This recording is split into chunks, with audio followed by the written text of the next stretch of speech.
Sí, porque igual va a seguir. Es parte de la Bueno, las luchas por el ambiente, me gustaría también decirles que en estos momentos hay varias luchas que tienen que ver con la defensa de la costa. Por ejemplo, y les voy a dar todos ejemplos en los cuales nosotros estamos involucrados. De paso es información. Por ejemplo, en Villa Gesell, una empresa, Mandalay, alambró un terreno de médanos con 400 metros de frente al mar, prácticamente allí hasta donde terminan las olas, en la idea de desmontar los médanos con palas mecánicas, luego construir allí una inversión inmobiliaria que ellos luego iban a comercializar. Ahora, ¿qué ocurre? Los vecinos los detuvieron. ¿Cómo? Poniendo el cuerpo. Impidieron que las máquinas pudieran seguir funcionando. Luego pusieron una garita allí que estuvieron todo, que creo que hoy la terminan porque ahora tienen un amparo en la justicia que les impide a la empresa seguir trabajando. Pero ellos pusieron el cuerpo. Se mantuvieron las 24 horas de los últimos 6 meses haciendo guardia con estos fríos que yo estuve, le digo que eran terribles, y sin embargo esos vecinos que están acostumbrados a vivir bien, que son vecinos de clase media, pero que dijeron no, y dijeron no además porque los médanos que son parte viva de la costa y que además son frágiles, y mucho más frágiles frente al robo que se produce de la arena a través de elementos mecánicos. Esto va a causar una catástrofe ecológica, porque los médanos son los que impiden, entre otras cosas, que se mezclen las napas de agua dulce que están a la orilla del mar respecto del agua salada, que si contaminara el agua salada las napas, evidentemente no se podría seguir viviendo allí, porque no tendrían agua con la cual hacer las cosas más elementales de la vida. ¿Y todo en función de qué? En función del negocio inmobiliario. Pero hay un pueblo que lucha y que los para. Pero hubo un político que le dio permiso. Hubo un intendente que le dio permiso, un consejo deliberante que les dio permiso, pero también es cierto que hubo un juez que les dio el amparo y el procurador de la provincia terminó por prohibir, hasta que haya una legislación que contemple estas situaciones, las nuevas construcciones. Con lo cual, por un lado tenés un poder político que actúa para un lado, pero también tenés dentro del poder político quienes actúan con el buen sentir y con el buen accionar, felizmente. Y eso se dio en el marco de la justicia. Pero también está ocurriendo, por ejemplo, en la costa de Avellaneda y Quilmes, donde en la costa de Avellaneda y Quilmes, ¿qué ocurrió? Allí estaba el SEAMSE, que son esas reservas de basura enormes. En ese terreno lleno de basura, entre ese terreno y el río, se generó un humedal gigantesco. Un humedal lleno, se imaginan, de árboles, de bicherío, de pájaros, de todo, ¿no? 61 hectáreas que están ahí generando un verdadero microclima. Razonablemente la empresa Techín observó que esas 61 hectáreas le vendrían muy bien para hacer un puerto madero.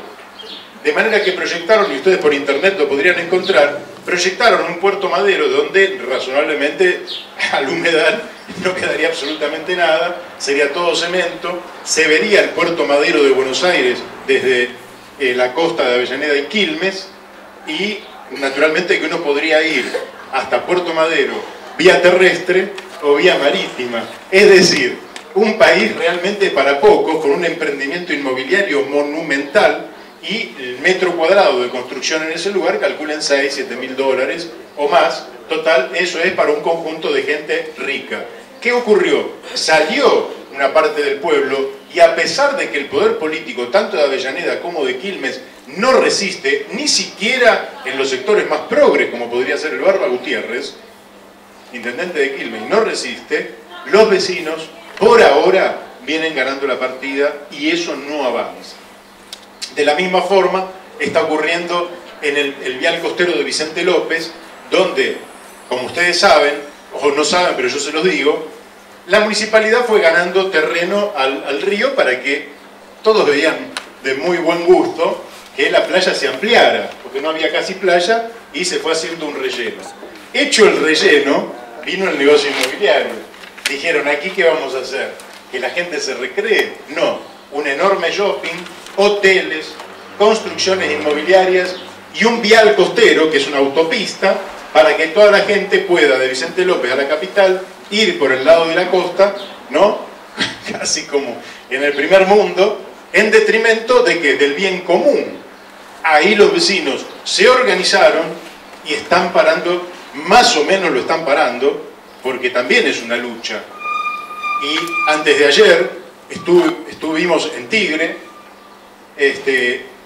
donde en este afán por quedarse con las costas y hacer inversiones en cualquier lugar, están tratando de hacer una construcción sobre un cementerio querandí que tiene restos fósiles y artesanales, etcétera, etcétera, de 1060 años atrás, y a los tipos les importa un pledo.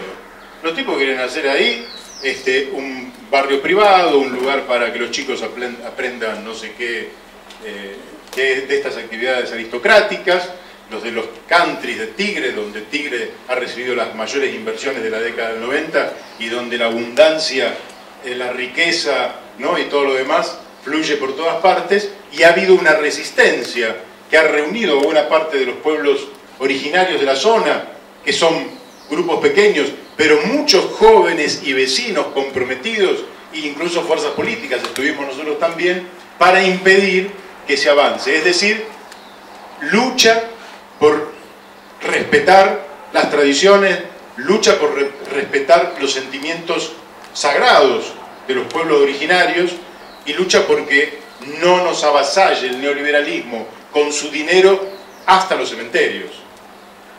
Bueno, estas luchas que tienen que ver con el ambiente no son todas las luchas.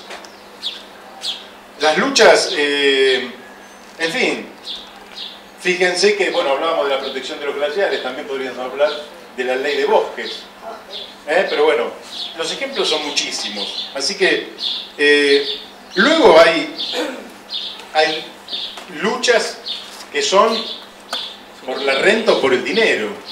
La lucha más tradicional es la del salario contra el capital.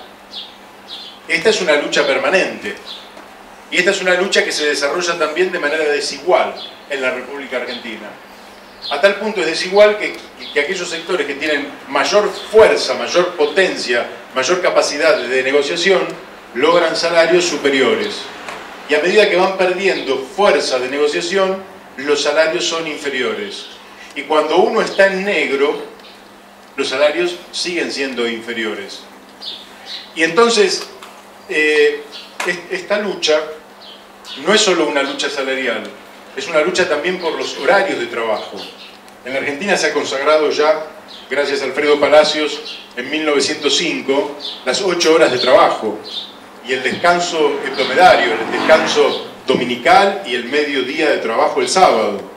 Sin embargo, estas conquistas históricas son avasalladas sistemáticamente un siglo después, cuando la productividad, la tecnología, permitiría que trabajáramos menos. Sin embargo, no es solo el salario, también es el horario y también son las condiciones laborales. Condiciones laborales que en algunos casos son terribles y en algunos casos permanecen ocultos, como son los talleres textiles, donde realmente son explotados más mujeres que hombres en condiciones de vida que son inaceptables para la condición humana en el siglo XXI. Creo que en cualquier época, pero en el siglo XXI son absolutamente inaceptables. ¿Hay luchas allí? No hay luchas. No hay luchas. Y hay todo un circuito que tiene la connivencia también del Estado. Bueno, la cantidad de luchas que hay son muchísimas y por todas partes. Todas esas luchas tienen, en primer lugar, un primer denominador común, ¿no? Como la lucha de los estudiantes, por ejemplo, en Buenos Aires, que pararon los colegios durante unos cuantos días porque se les caían los techos Fíjense que siempre hay una desproporción. Algunos decían, pero ¿cómo en Buenos Aires van a parar los alumnos si las mejores escuelas están en Buenos Aires? Y si los alumnos de Jujuy no paran, ¿por qué tendrían que parar justamente los de Buenos Aires? Son un poco las paradojas. Los de Buenos Aires son más cantidad de alumnos, en escuelas más densamente pobladas, más politizados, más conscientes del poder de su organización, más conscientes de sus derechos. ¿Qué? Bien alimentados. Bien alimentados. Jujuy está mal alimentado. Entonces los tipos luchan y los de Jujuy no luchan. Ahora, todas estas luchas parciales pueden tener diversas lecturas. Son, en principio, siempre son bienvenidas. Siempre son bienvenidas. Esto nosotros, como socialistas, lo tenemos que tener bien en cuenta. Les digo, cortan en Buenos Aires las calles, es un quilombo de tránsito tremendo. Y si uno tiene que llegar, uno dice, ¿quién estará cortando que no puedo llegar? ¿Verdad? Pero de todas formas, bienvenidas las luchas. Bienvenidos los pueblos que luchan, que reivindican sus derechos, que salen a la calle, que protestan, que gritan, que activan, que se movilizan, que no se someten, que no se subordinan, que no se resignan, que no se acostumbran. Eso es bienvenido. Eso es la vida para los pueblos. Son los pueblos que luchan los que tienen un porvenir mejor. Hay una condición, decía un escritor español, que es inherente al ser humano y que es fuente de progreso y de avance, que es la insatisfacción. Es decir, el estar insatisfecho. Sí, hemos llegado hasta aquí, bárbaro. Pero ahora vamos por más. Y esto es muy bueno, porque efectivamente nosotros podríamos decir que en muchas áreas se han avanzado, y se ha avanzado generalmente gracias a las luchas. En una sociedad como la que nosotros vivimos, que es una sociedad capitalista, que es una sociedad dependiente, de un capitalismo dependiente periférico y en general subordinado, los desajustes de esa sociedad son múltiples, porque es una sociedad centralmente injusta, si entendemos por injusto aquello que es contrario a igualitario. Es decir, las sociedades más igualitarias son sociedades más estables, política e institucionalmente más estables, pero las sociedades más injustas, donde el ingreso se distribuye de manera tan equitativa, tan inequitativa, ocurre que se van generando tensiones en esa sociedad. Y la nuestra es una sociedad con tensiones. Indudablemente, si tomáramos el problema de la distribución del ingreso, nos observaríamos claramente que el 20% más rico se queda con cerca del 60% de los ingresos totales, y que el 20% más pobre, en cambio, se queda con mucho menos del 10% de los ingresos totales. Es decir, que esto genera una sociedad donde en un polo hay una enorme abundancia y en otro polo una extrema pobreza. Es indudable que la única manera que tiene esa sociedad de resolver esta contradicción, si para nosotros esta contradicción es insostenible y para los socialistas es éticamente insostenible, porque para nosotros los seres humanos son todos iguales, es indudable que solo a través de la lucha se puede lograr esto.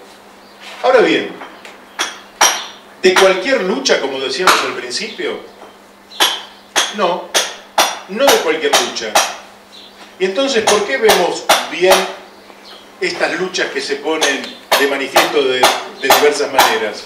Las vemos bien, primero, porque están expresando esa voluntad de la que hablábamos, que es la de no resignarse. La vemos bien, además, porque en el accionar de la lucha comprendemos de qué se trata.